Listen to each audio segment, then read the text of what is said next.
निर्धारित करना कि हम कार्तिक के जो 7 नियम है, कार्तिक के महीने के जो 7 नियम बताए गए हैं, कम से कम हम 7 नियम में से एक नियम ऐसा पकड़ें जिससे हमारा जीवन सार्थक हो जाए।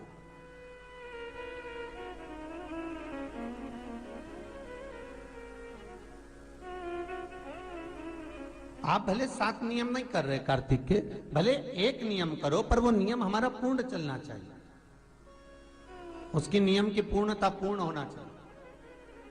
आपको कहा था कार्तिक के 7 नियम हैं, उसमें पहला दीपदान, दूसरा तुलसी पूजन, तीसरा भूमि पर शयन, चौथा शरीर पर तेल नहीं लगाना, पांचवा सुंदर दलहन की चीजों का त्याग करना, और छठा ब्रह्मचार्य व्रत का पालन करना, और सातवां अपने जीवन में कार्तिक के महीने में चाहे वाणी का संयम हो, चाहे भोजन का संयम हो, चाहे शब्दों का संयम हो, चाहे दृष्टि का संयम हो, चाहे इंद्रियों का संयम हो, वो संयम रखें।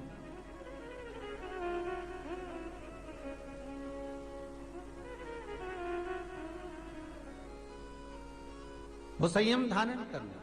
अब हमें ये ज्ञात करना है कि 7 नियम जो कार्तिक के महीने के होते हैं, कार्तिक माहत्म में जो 7 नियम बताए गए होते हैं, इन 7 नियम में से कोई एक नियम हम हमारी जिंदगी में उतार लें, कोई एक नियम हम हमारे जीवन में उतार लें, जिस नियम के बल पर हमें परमात्मा का साक्षीकरण हो जाए।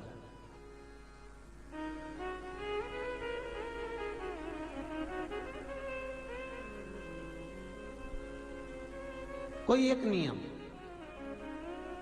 अगर आप दीप दान कर रहे हो कार्तिक के महीने में, प्रतिदिन आपने 1 महीना तक दीप दान करा महाराज, तो ये भी आपका एक नियम है।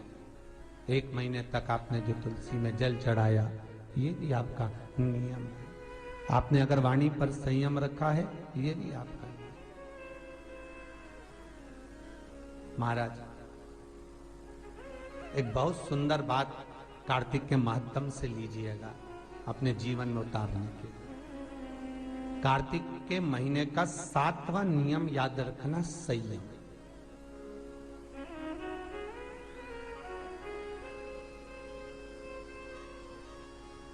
किस समय पर किस चीज का संयम होना चाहिए, ये हमारे